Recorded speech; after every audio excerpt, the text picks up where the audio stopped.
Hi guys, it's Shannon here with Lights. Hey Shannon. I'm upset you didn't bring me a Burt Reynolds shot, but I know. I guess we just save that for off the camera. That is actually my love language. Is it? Is making people do Burt Reynolds shots. Oh my goodness. Yeah, so you experienced I'm it. honored. It was delicious, and I will only ever order that as a shot. Please, because it's like a dangerous old person's candy. You know, like a Werther's. Oh with yeah. a little kick. Totally, yeah, and it doesn't taste too much like alcohol, so No. I can see it being dangerous It's for so that good. reason too, because you just want to do more. And Yeah. Maybe Later today. Oh, who knows? Yeah. You're doing a meet and greet tomorrow. Your album's coming out. We were just talking about your fans because they've been around for so long. So you were saying when you meet them, they always have a story. Yeah, I was just kind of reflecting on it today because as of next year, my first song came out 20 years ago. My goodness. Which is actually so crazy. And yeah, we'll do a signing at Sonic Boom for the album release, and it's cool because when you've been doing something that long, everyone has a story somewhere along the way with your music, and it's just amazing to hear. You hear all kinds of stuff, and whether it's pulling them out of a depression or they got married to it, or like they came out to it or something, you know, like there's just so many cool things to hear from people. So I'm really looking forward to it. I even have friends where I remember I've like asked two friends, I'm like, how'd you guys meet? They're like, oh, Lights Army. Like we were both in the Lights Army. Yeah. So that's gotta be so nice too, to know that you have that influence on people. It's super cool. It started early on, even like building the community on World of Warcraft, and then like on the Lights forums, and then this like community of misfits kind of started forming. And I think with my music, it's never really like been a genre. It's never been included in a genre. It always kind of falls between the cracks. So people who like my music like it for what it is. It's not because they're a fan of a certain genre. So it's kind of cool to have its own little community and its own little culture around it. In all that time, did you ever feel like you needed to conform to a certain type of genre? Because I can imagine if you're trying to service to radio and things like that, that can be tough. You think about that stuff for sure. And I'm so involved in the music creation process. Actually, with A6, I produced everything myself, mostly done at home and between home and Berlin, just in my laptop on the couch. So obviously, I'm very tuned into all the minutia of the production and everything. And you do start to consider what's working in production at that time. But I'm also very careful not to date the music. Like on Skin and Earth a couple albums ago, I would use like the trap hats, because trap hi-hats were really big at the time. And then listening back, I'm like, I kind of dated it.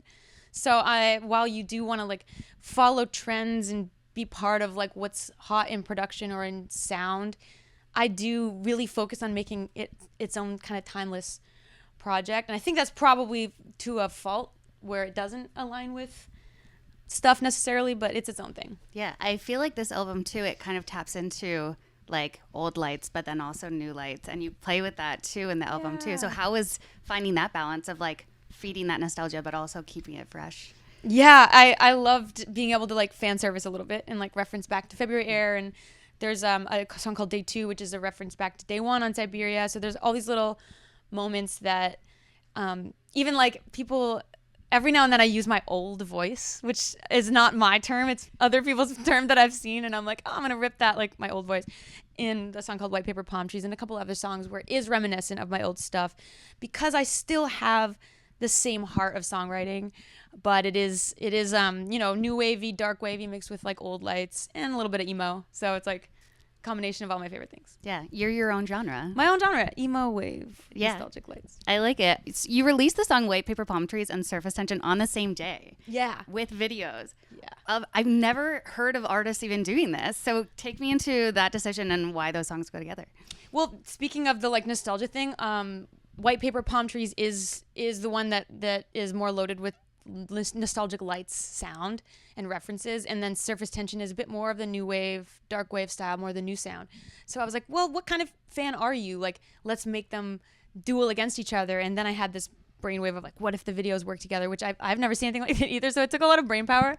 But if you play them next to each other on two phones, which I also love the idea of actually just like consuming music with somebody else. It is, unless you have two phones, like a drug dealer or something, then maybe like you can do it yourself, but you need to just find someone else who has a phone or two computers and put them next to each other, and they actually interact.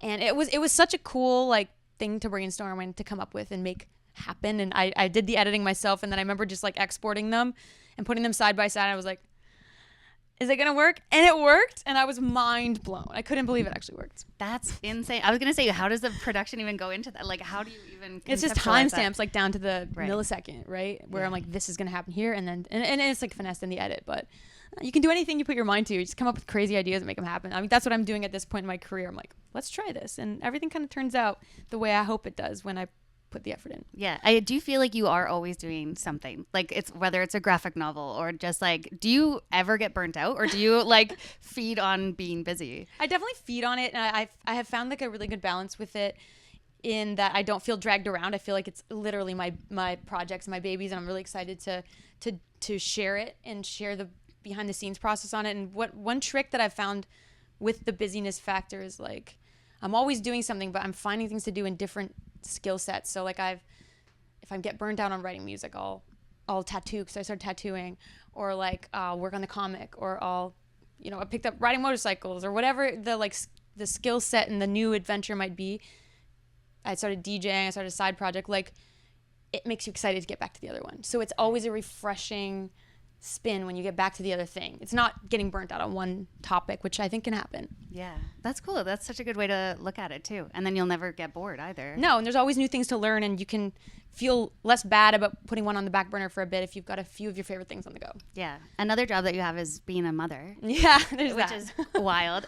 Was there ever a moment where Rocket came home and she realized that you are like famous and all of those things, or is that something that she just always kind of knew? I think she always kind of knew it. She's realizing it more and more what it kind of means in the greater scope of things. But she knew, I would be holding her. I think the moment that she realized things were like that was at my show.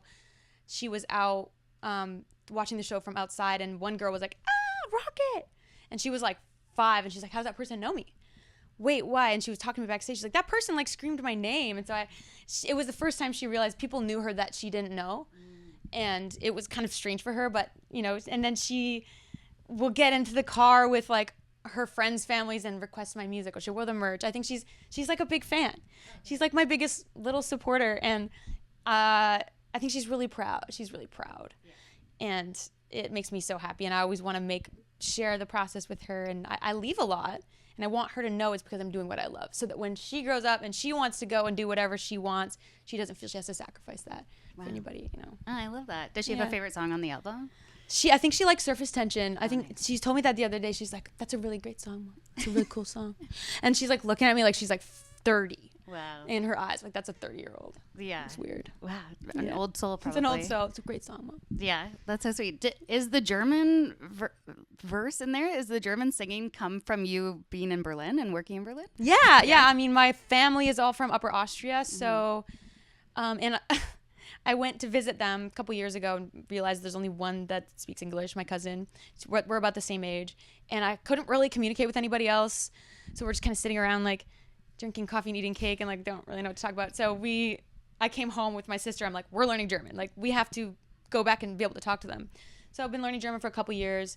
Went back to Berlin, got my cousin to help me with the lyric. We finessed the lyric a little bit with the pronunciation, all that stuff. We drank wine and just did the gang vocals. So she's actually on the gang vocals for that part as well. Cool. And my accent's pretty good. I think it was really cool writing in another language. Like, I've never done that. Yeah. And so far, from what I've seen from the Germans, the feedback, it's good. Nice. It's good. You never know. You're like, is that something? Even like a German accent, I feel like it's in itself, and then singing and in finesse. German. Yeah. But I listened to so much German dark wave making this. So I have playlists of like hundreds of German songs, so I kind of understand the cadence and the way that it feels and the way that it sounds. So it was really fun. That's so wild. And then your other song, Clingy, just came out. You're in the desert for the video. Yeah. Where is that?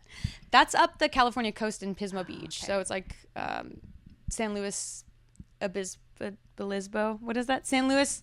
Anyone know? What is the term? Anyways, Obispo. I think that's it. Weirdest word. I just wanted to say it.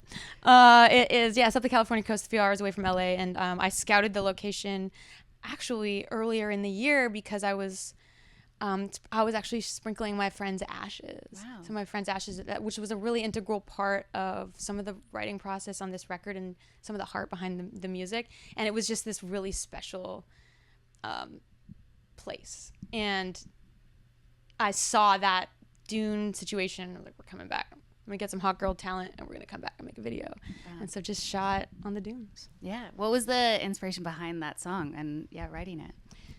That I started with the bass line, and I was like feeling it, and then I wrote the chorus over it, and it just felt like such an intimate, like up here type part. And so I just like the word clingy kept kind of like coming up to me, even though I'm not a clingy type of person. So I was like, I feel clingy, I'm never like this. That's the lyric. Because I have struggled with that in moments, and then I have to really look at the heart of it. It's like, why do I feel clingy right now in this situation? It's a crappy feeling. It's like rooted in insecurity, and so working through that, I found my confidence and stuff. Like love and passion and being into someone is different than being clingy. Clingy is naturally not a good feeling. Yeah. So then the song actually sat with that chorus for like so long before I actually came up with the verses. I shifted the verses so many times, but it came together in the end, and it's actually one of my favorites on the record now. Yeah, one of mine too. I was gonna say I love it a lot. Yes. That's so sweet. You once tweeted, I chased a bear away that was trying to eat my chickens by clanking my throwing knives together. I am the all mother. What? Can you explain that situation? It's exactly that. We live near Bear Mountain, actually it's called, in BC, and bears come through all the time, and they have killed so many of my chickens. Actually, Really? my last chicken has passed away a couple weeks ago, or a week ago, and I've given up on being a chicken mom, but it came through, and I could see it like hungering and going after the chickens, and I was throwing knives not far away, and I'm like this, and he did not care. I didn't include that in the thing, but he was like this. He lifted one ear up, doesn't care, and then he just doesn't care. They don't care. They're very brave. I can't believe you're just like in the woods fighting off bears. Add that to the list of jobs that you have. Bear fighter. Yeah. I try not to get close, but they actually are like way too cute. They are. They're super cute. I don't know though. If that got like black bears. Yeah. Yeah. That's terrifying. Yeah. But like I don't know the meme. What's the meme like? If not friend, why friend shaped? yeah. Exactly. Like the little ears. Yeah, totally. Amazing. Thank you so much for being here. Congratulations on the album, your 6th album. It's crazy. It's crazy. We're here. Yeah. Look at us. Look at us. I love it.